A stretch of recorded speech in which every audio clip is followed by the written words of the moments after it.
Esta historia, como una tela tejida con muchos hilos, está hecha con las historias de vida de hombres y mujeres convocados desde muy temprano por la vocación del magisterio. Los recuerdos que tengo era copiarle a la maestra, ser yo la maestra en casa.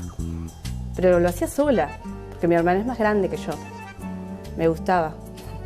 Rayaba las puertas, era el pizarrón, digo. Yo copiaba lo que hacía la maestra.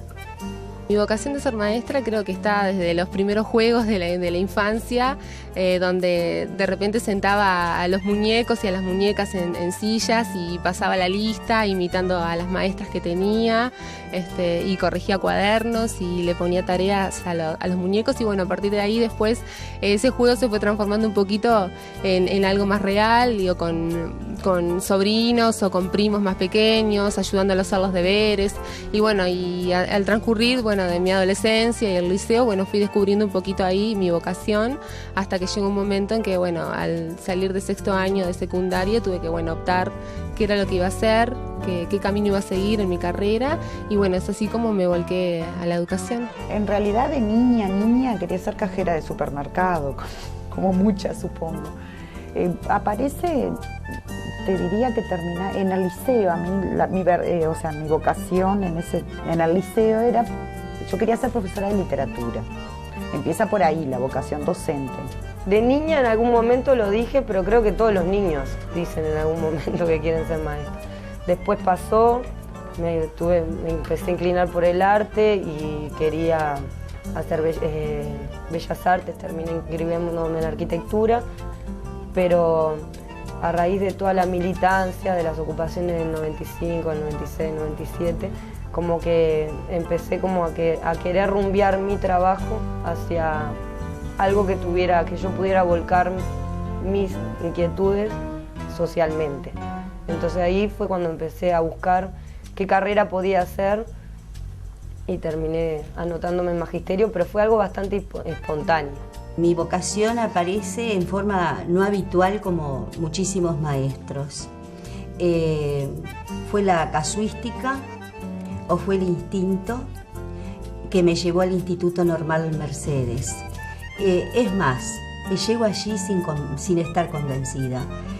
Pero en la primera semana de clase, en aquella época, nos hacían leer de entrada libros enteros, y ahí conozco a Abad Ferreira a través del texto y me enamoro de eso, pero sobre todo siempre la proyección fueron los niños.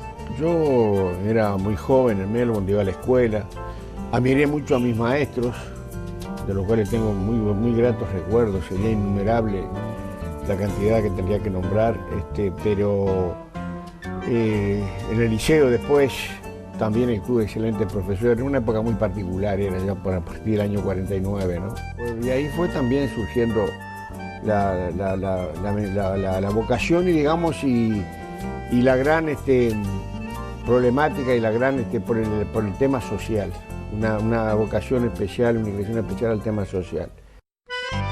Hay quien, leyendo una oscura noticia de diario, sintió de pronto que no podía quedarse indiferente frente a las miserias del mundo, y que impartiendo enseñanzas tan básicas como la curvatura de una letra, operaciones aritméticas o el lenguaje, sus semejantes podrían conocer mejor al mundo y cambiarlo en sus desigualdades. Leyendo un diario cuando tenía 20 años, y yo había tenido que dejar de estudiar por un problema de salud y iba a reiniciar mis estudios, y leo en la página editorial del diario de esa época, que estoy hablando del año 50, por ahí, que había poblaciones rurales en total estado de pobreza, lo que llamábamos antes los pueblos ratas. Y había uno en Artigas que contaban la que estaba pasando la gente, Pueblo Allende, en el departamento de Artigas. Y la verdad que yo decidí ser maestra para irme a Pueblo Allende, Artigas. Y cuando ingreso a magisterio, no sé por qué, siempre una tendencia a ser maestra rural. Yo decía, creo que fue un poco, no sé, yo fui a un colegio de monjas, hice el liceo en un colegio de monjas y nos llevaban, me acuerdo, a los asilos o a los orfanatos a ayudar, a ser solidarios. Y capaz que fue un poco la idea romántica de que ser maestra rural ayudabas a todo el mundo y lo podías todo.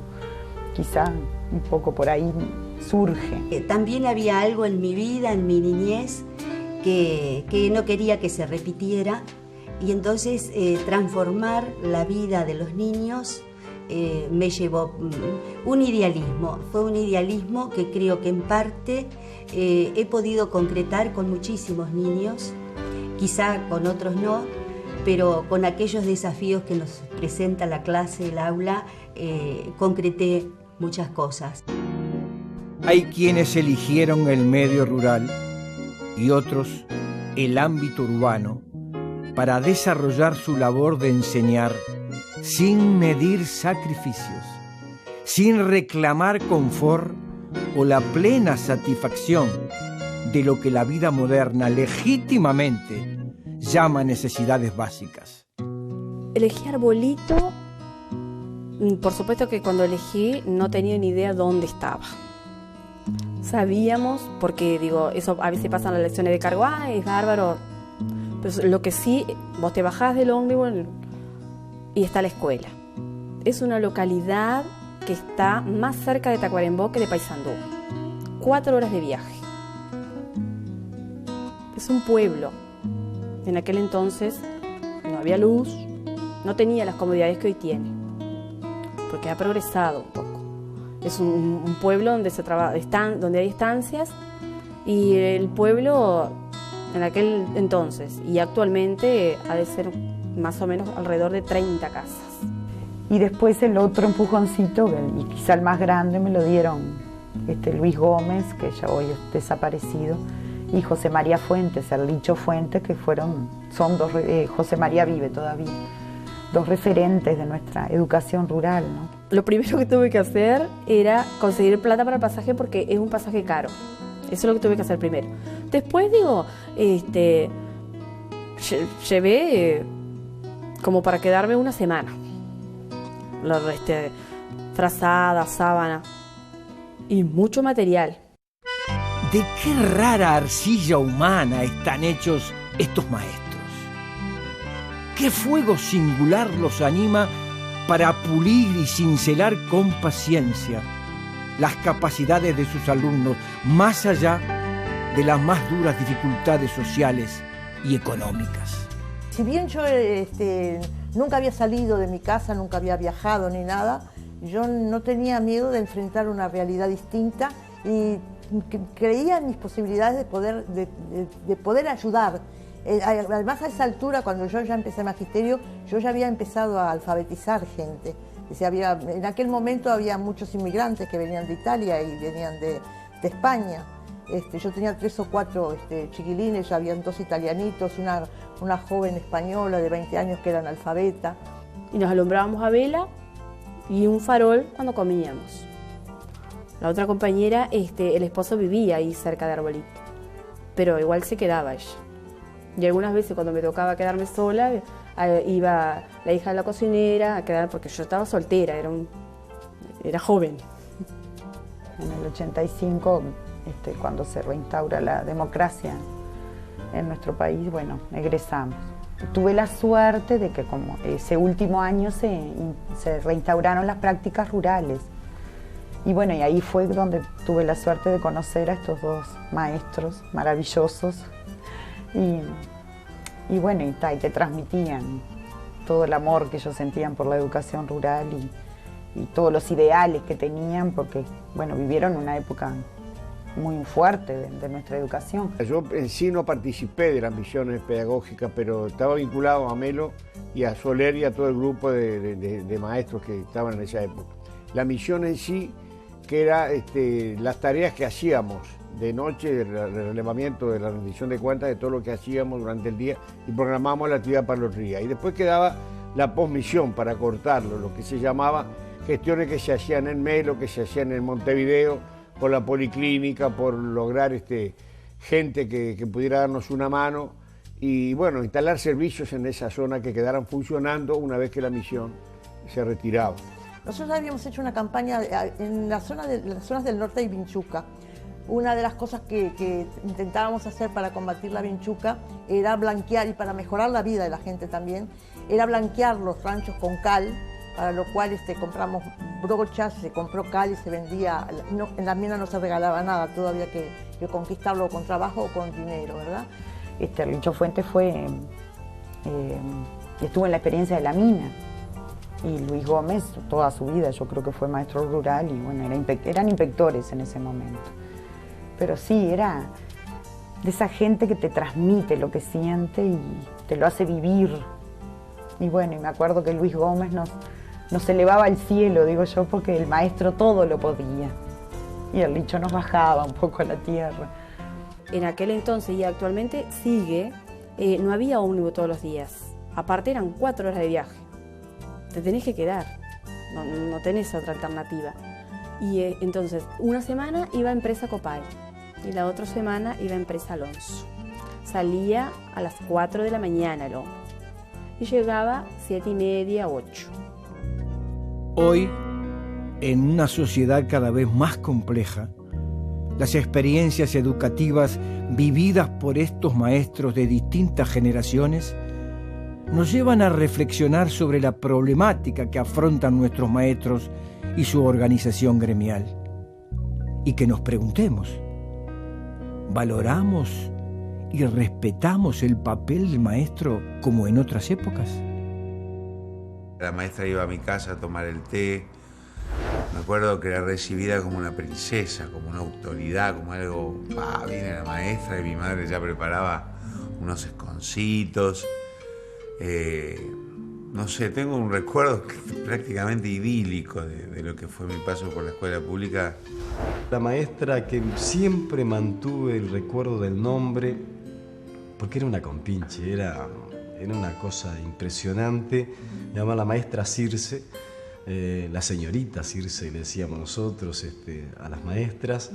Y porque compartió con nosotros muchas cosas. Yo creo que ha significado a toda esa generación de hombres y mujeres que salimos de sexto año en aquel entonces un impacto muy fuerte de vida, por la calidez, por la calidad de sus métodos, su enseñanza, porque tenía ella misma reflejada lo que era la escuela pública en su esencia.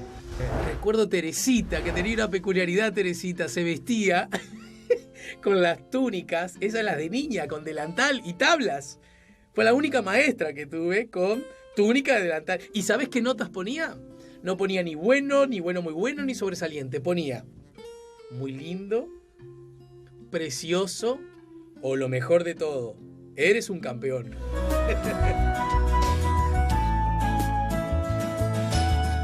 El maestro recibe a los hijos del pueblo. Entonces los padres nos entregan lo más preciado que tienen, entonces hay una expectativa. Y hay también una historia muy pesada de la educación pública uruguaya y concretamente de la escuela pública, porque acá existió Varela.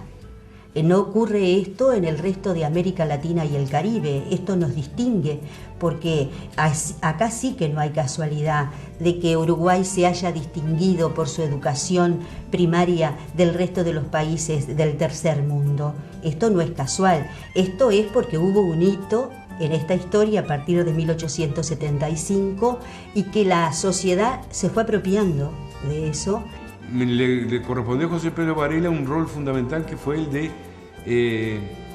crear algo que para mí no solo es uno de los signos identificatorios del Uruguay, como es el niño con la túnica blanca y la moña azul, como es el niño que en definitiva es igual a los otros pero también diferente, que se busca formarlo, como decía Reina Mier, que decía, para resumir la reforma valeriana, el hombre que piense o la mujer que piense por sí misma, pero que sepa pensar en los demás.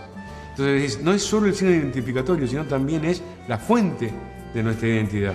Yo creo que en el medio en donde yo trabajo, en las situaciones de mayor pobreza, todavía el maestro estaba más respetado, es más respetado todavía. Me pasó, y sin prejuicio, porque yo creo que todos los niños son niños, digo, independientemente de la clase social de que vengan, yo digo, si no uno hace la discriminación al revés también. no discriminás a los pobres, pero discriminás al que tiene. No es la idea, pero digo, me pasó sí de trabajando en la escuela de Pocitos, y no porque sea Pocitos, digo, simplemente muchos padres profesionales con mucho respaldo económico a la escuela, que ahí yo sentí mucho más invadido el respeto, porque era como que sí, como que se sentían superiores que porque el título universitario a cuestionarte qué estabas haciendo. Yo siento que el entorno donde trabajo me valora muchísimo como maestra y creo que digo eso se debe al trabajo que uno ha hecho desde los inicios, desde que estoy trabajando en la escuela, el trabajo responsable, el trabajo dedicado para con los niños, la atención que se le brinda a los padres. Yo siento que la comunidad me valora como maestra de la Escuela 307. Desde 1945, la Federación Uruguaya de Magisterio es el resultado de la convergencia de distintas organizaciones y agrupaciones que representaban sindicalmente a los maestros. En sus primeros 50 años de existencia, la FUM recibió el homenaje plural de la Cámara de Representantes con el singular reconocimiento de todos los partidos por armonizar sus reivindicaciones salariales con el compromiso educativo. Para seguir creciendo como profesional, uno siempre recurre, si bien a la práctica diaria, que justamente es la donde uno quiere mayor experiencia, pero para seguir creciendo aún más, siempre trato de asistir a charlas o algún seminario que se ofrezca, ¿verdad?, para el ámbito de la educación inicial, los talleres que también, las revistas, los documentos que salen, ¿verdad?, para los docentes, las experiencias de otros compañeros que allí aparecen documentadas. Pero siempre creo que es importantísimo la actualización, porque vivimos en un mundo que cambia en forma constante y si no nos vamos quedando, ¿verdad? Y justamente los niños de hoy ya no son los mismos niños de hace 10 ni 15 años atrás y nos demandan a nosotros como docentes y como personas esa actualización permanente. Cuando salimos de la dictadura, nosotros tratamos de retomar un camino, de revertir la situación, de cambiar el apóstol, que suena religioso y que para muchos será legítimo, cambiarlo por la otra concepción, de trabajadores de la enseñanza. Nosotros somos trabajadores de la enseñanza y tenemos ese componente vocacional que tiene la impronta de los hijos. Julio Castro, maestro, hijo de un productor rural, secuestrado y desaparecido en agosto de 1977, es quien en 1945 fomenta e integra desde el Instituto Normal de Montevideo la primera misión sociopedagógica, acompañado de 20 estudiantes de magisterio y medicina.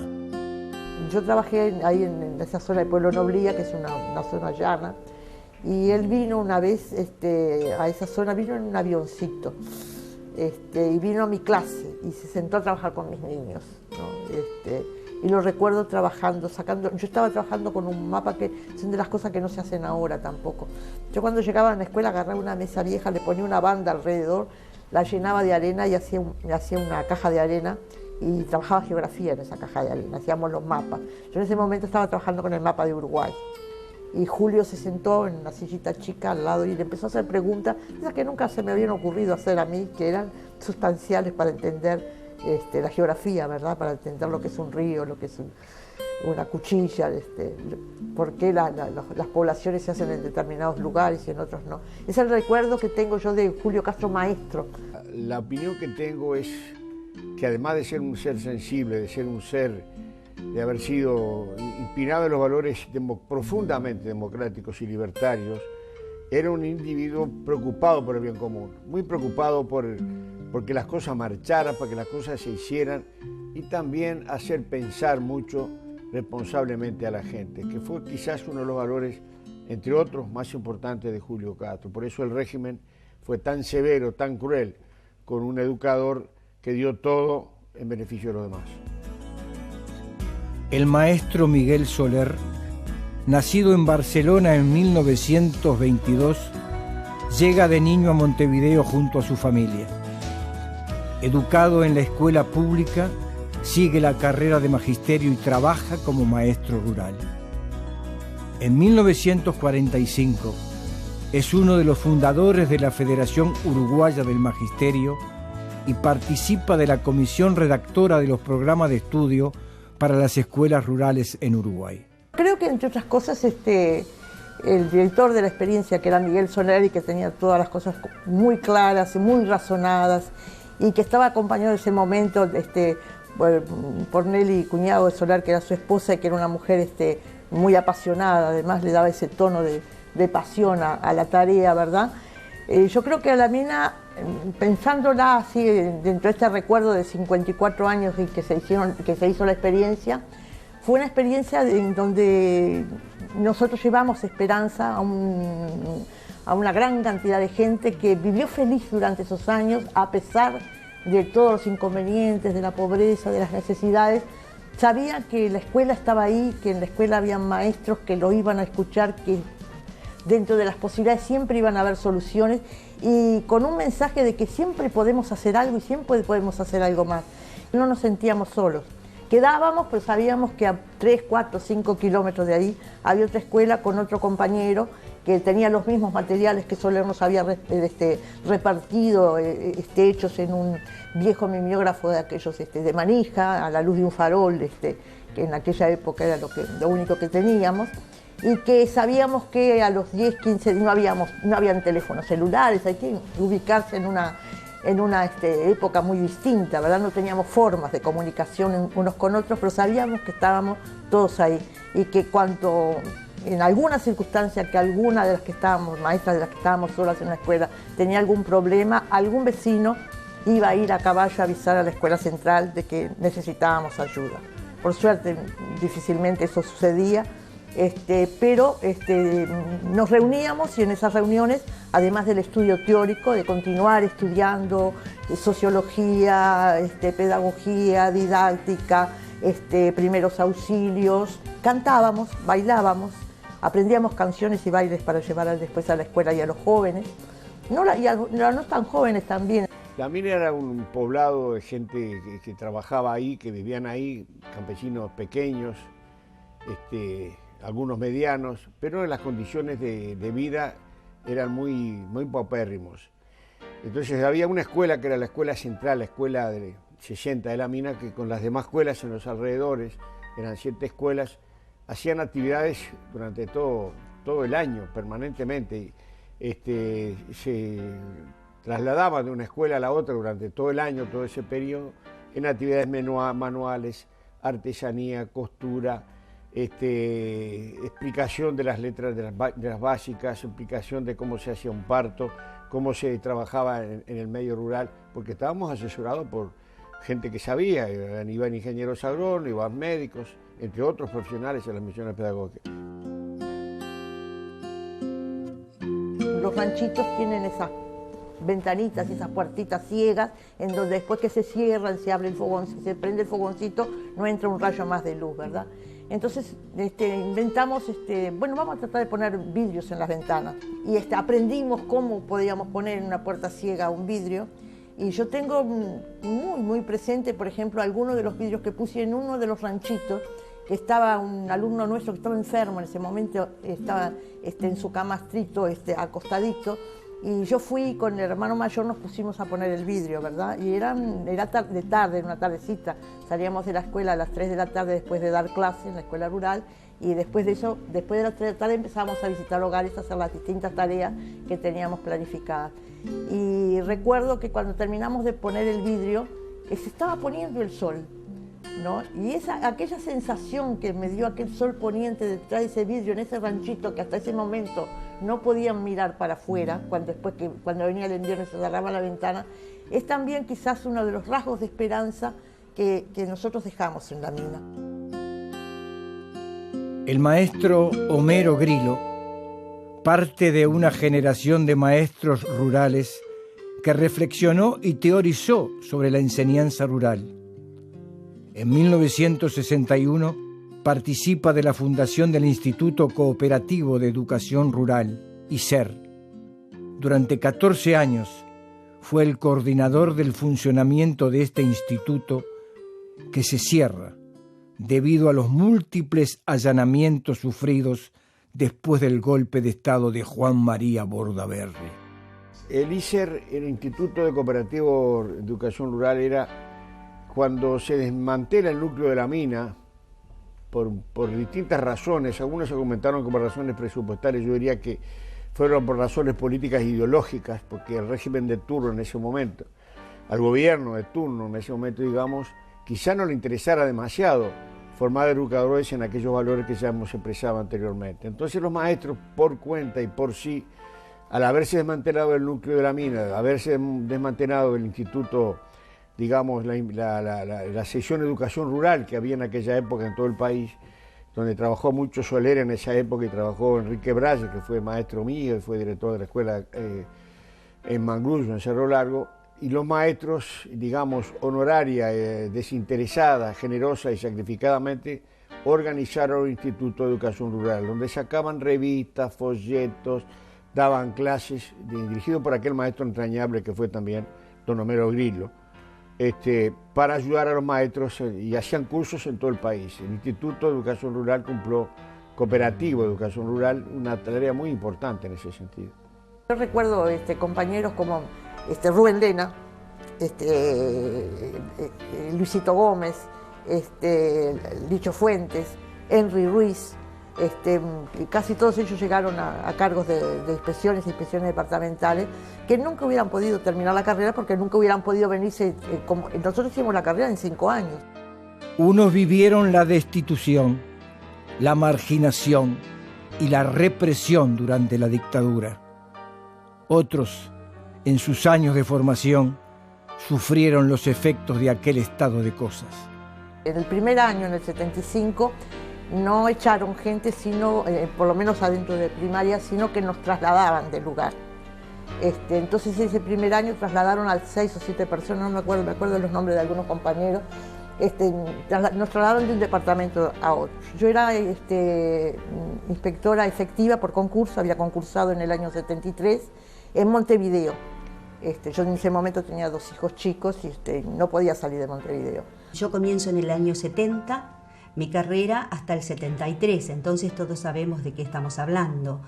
Y fue muy duro el instituto, sobre todo para aquellos que nos animábamos a pensar en voz alta, y eso nos costó una destitución apenas en el primer año de estar trabajando como maestra en una escuela rural. Mis hijos iban a escuela pública y yo no podía entrar, no podía hablar con las maestras. Cuando al año siguiente me destituyeron definitivamente. Yo trabajé un año más, en todo el 75, en el 76 primero echaron a los directores y después nos echaron a los inspectores.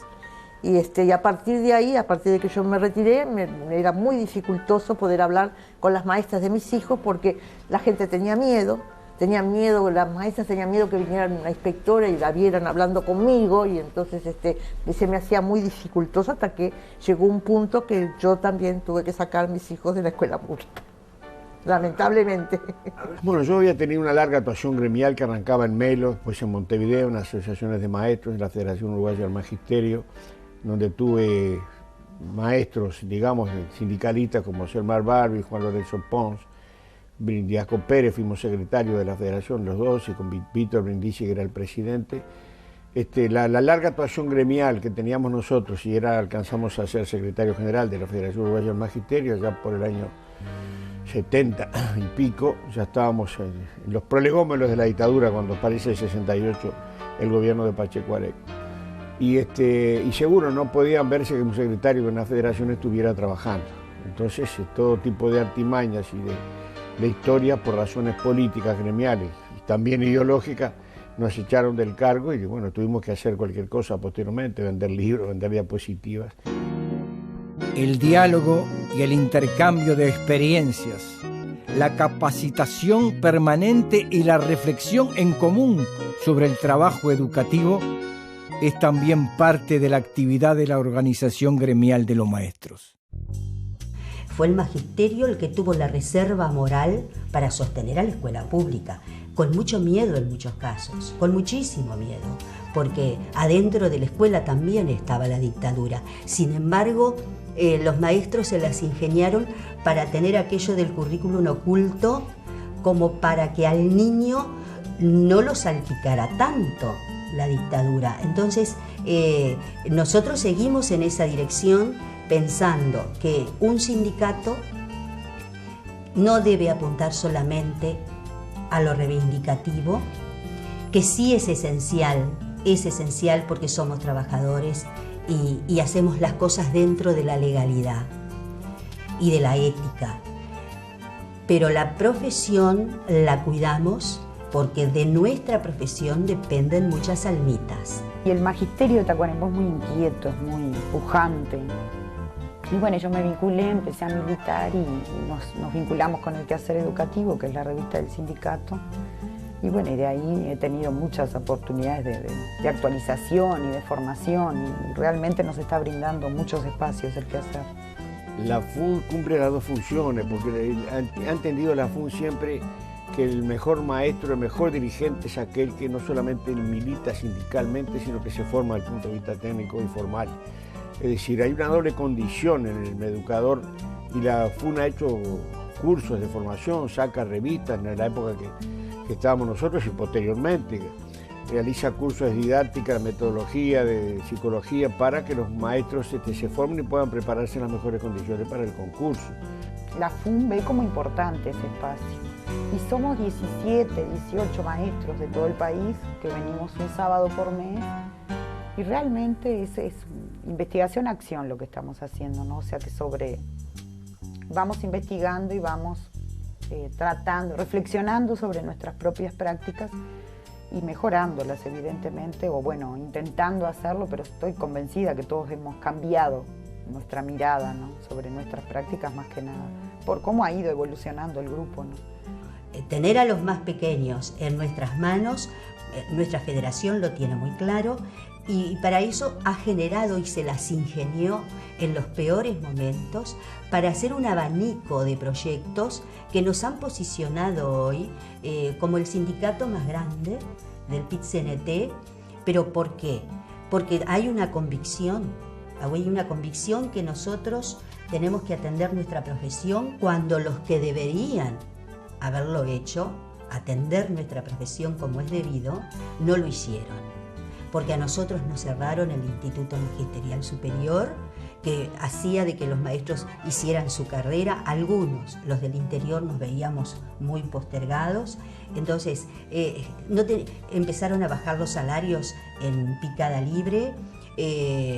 Comenzó el multiempleo, porque el multiempleo es la consecuencia de los bajos salarios, porque la sociedad posmoderna así se planteó, el neoliberalismo así lo quiso y había que dar respuestas a eso. Y nuestras respuestas fueron muy concretas. Nosotros entendemos que la federación tiene un vuelo y un crecimiento muy grande a partir de los maestros y de los funcionarios, de los propios protagonistas. Nadie nos ha regalado nada.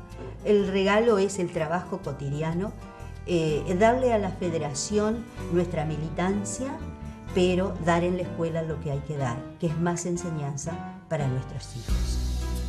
Estos testimonios de vida, de sueños, de esperanzas, de adversidades enfrentadas, nos plantean también una reflexión sobre qué es ser maestro. Que nos enseñen lo que es el cariño, lo que es el amor al prójimo, lo que es la solidaridad, unos conceptos básicos que sin eso yo creo que no tenemos cimientos después como hombres y mujeres grandes. Yo siento que soy hijo de la escuela pública. Siento que soy hijo de la mejor tradición vareliana, del Uruguay integrador, del Uruguay que permite que sus hijos se destaquen por sus talentos y sus virtudes. Podría hablar horas acerca de la escuela. Por lo pronto, homenajear a mis 6 maestros: Beba, en primero C, Teresita, en segundo B, Bolívar Guillén, con el que me sigo viendo, en tercero A, el maestro Vieira, en cuarto, Vieira, los días de lluvia, se empañaban los vidrios y escribía decimales en los vidrios para decir, sigan aprendiendo. Alba Morena, en quinto C. Estuvo también Liliana un tiempo cuando Alba estuvo enferma. Y en sexto, Norma Castromán. Ahí es fundamental que todas las clases sociales se junten. Ahí aprendes realmente la convivencia y evitas esos factores de autoexclusión, porque también los ricos se autoexcluyen muchas veces. Es decir, el crear un ámbito que reproduzca la sociedad entera en su conjunto es muy importante.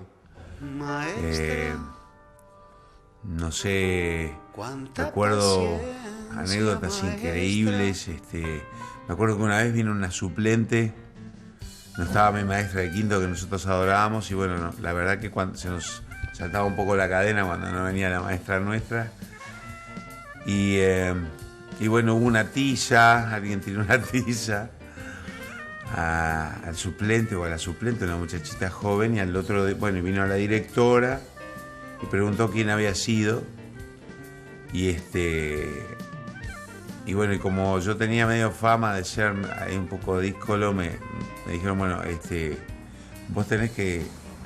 ¿Fuiste vos? Le digo, no, yo no fui, pero bueno, entonces decí quién fue.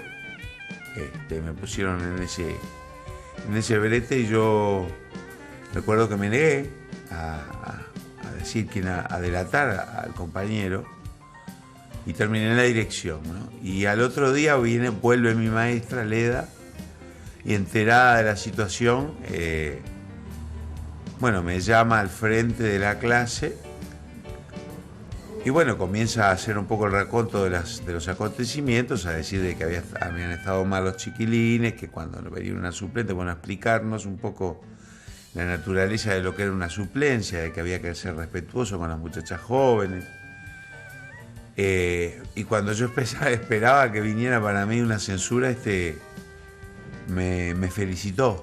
Me dijo, bueno, y tienen acá a Jorge, que tienen que felicitarlo porque es un gran compañero y no quiso prefirió cargar él con la responsabilidad y no delatar a ninguno de ustedes, al que verdaderamente fue. Así que lejos de darle una penitencia, le voy a pedir un aplauso a todos ustedes.